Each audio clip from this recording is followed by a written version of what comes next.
So you want to be OP? Well, I'm here to help. Alright, so this is the OP guide for Suikoden 2. Now, the first step is to, or my first recommendation, I should say, is actually in the North Sparrow Pass. It's very early on in the game, and you'll want to kill the cut rabbits here. Generally, you'll either run into packs of 3 or 6, and it's about a 2% drop rate, so, you know, good luck. But that double beat rune is awesome. It lets your characters attack twice. The second thing that you can do, which I don't think is as... trying to think of the right term here. I don't think this is as pivotal, I guess, to being OP early on. But it can help, is actually getting the killer rune. Now, the killer rune is dropped from these woodpeckers in the Ryube forest. There's a little... I took a little cut there. That's actually a... one that I won there. But anyways, alright, so moving on. This is a little bit farther on in the storyline.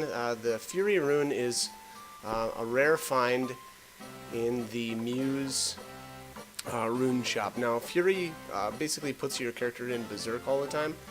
I would say that that is a better... It's a better rune than the Killer rune. And honestly, combining... the Fury with a double beat rune is insane. Now, if your character has a third open slot, putting that killer rune on is just even better. So, but again, I think of those 3 runes, I think the killer is the least important, and I like, you know, doing just, I guess, more consistent damage, I guess would be the right term. So again, that double beat plus Fury is great. The great thing about the Fury rune as well is that it'll actually increase the damage of your Unite attacks as well. And at the beginning of the game, you're probably going to be using a lot of Unite attacks, especially with the main character and Joey. So having, again, a Fury rune equipped on each of them is really going to up the damage of those attacks. I would say the best way to go about this, though, is to save in the Muse Inn, and then go and speak with the Rune Master there and check if it's got any rare finds. If not, reset your game. Basically, the way those work is every time you talk to a merchant like that, it starts a timer.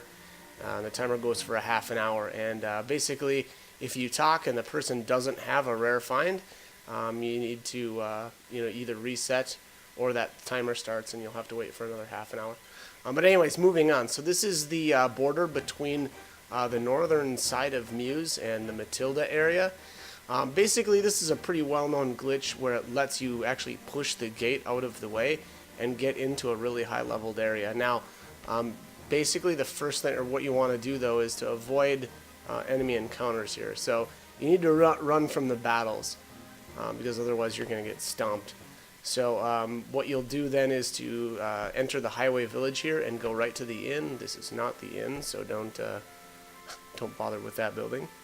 But that's the next one over. So inside the inn will be 2 characters, Futch and Humphrey. They are both from the original Suikoden. And they are insanely OP, especially Humphrey.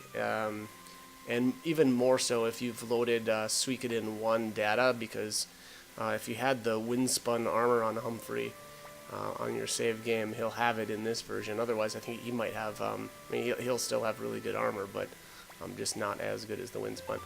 But here they are. I actually skipped a little bit of, basically you have to talk to Humphrey a couple times and sleep in the inn here. And then they will... ask, or I should say your main character will volunteer to help them with their little quest here, which is to save one of the boys from town. So from this point on, you'll have Humphrey and Futch. Humphrey is, like I said earlier, super OP. He's extremely strong at this point in the game. I think he's like around level 36 or something like that. Futch will be at level 36 as well, but he's just not as strong defensively. He's probably equal-ish offensively, but he'll just take a lot more damage than Humphrey will at this point. So what you're going to want to do here is save your game then, and we'll actually travel outside the village and just try to get into some random encounters.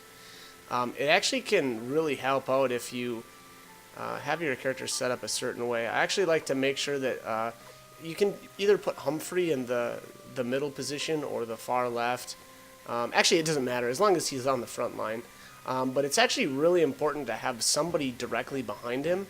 And the reason for that is he will, even if one of your other characters in the front row goes down, the problem is that whoever's behind them will come up to the front. But if you've got Humphrey up front, it's not likely that he's going to die. And so having that one of your weaker characters, especially like either the main character, Nanami, or Joey, are the characters that I've brought with. I could have brought a fourth character, but I didn't for this footage for whatever reason. But again, he will. It's not likely that he's going to die, and to be honest, if he's died, you're probably going to lose the fight and have to restart. Now, this is basically the shop where we're going to want to power our characters up. It's got some insanely good equipment for this point in the game. You're just not going to have access to this stuff until much later. Now, obviously, from earlier, I farmed up 6 double beat runes. Humphrey and Futch cannot be equipped with runes right now until they've officially joined your group. Alright, so I didn't have that much money at this point either, but we are going to stop in at the armor shop and try to buy a couple of things when we get a chance here. But the one thing I do want to say, though, about these double beat runes is actually at this point, they're incredibly dangerous to use. I should say specifically for what we're about to do, because we're going to be extremely under-leveled, and that's going to mean it's going to be really hard to actually connect hits on your enemies, as well as you'll get countered a lot, and that's usually just going to mean that you're going to die.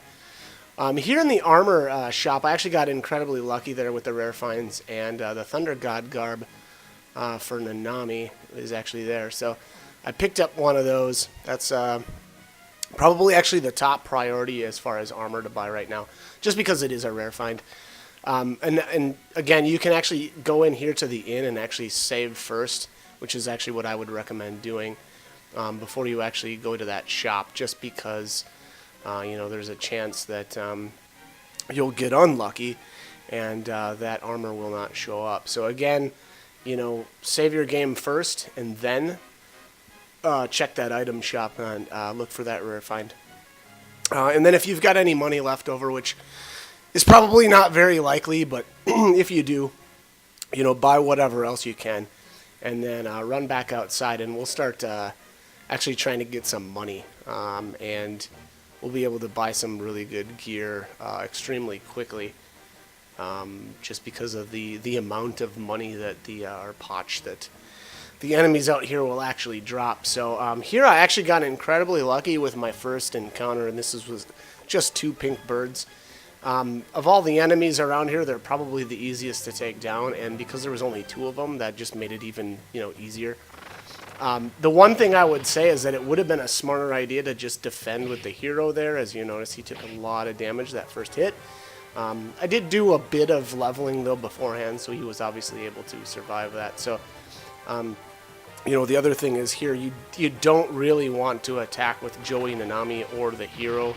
Again, mostly because they'll probably just likely get countered right away, which will then result in their death. So basically, let Humphrey and Futch do all the work for you and defend with your other characters until you've got a couple of levels.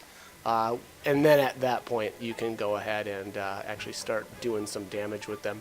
I do think it's a good idea to use those Unite attacks first, mostly because you can't get countered doing that. You'll do a little bit of damage, and there won't be any worry about getting counterattacked. So again, that's my suggestion, and take that as you see fit. But that's about it for this guide.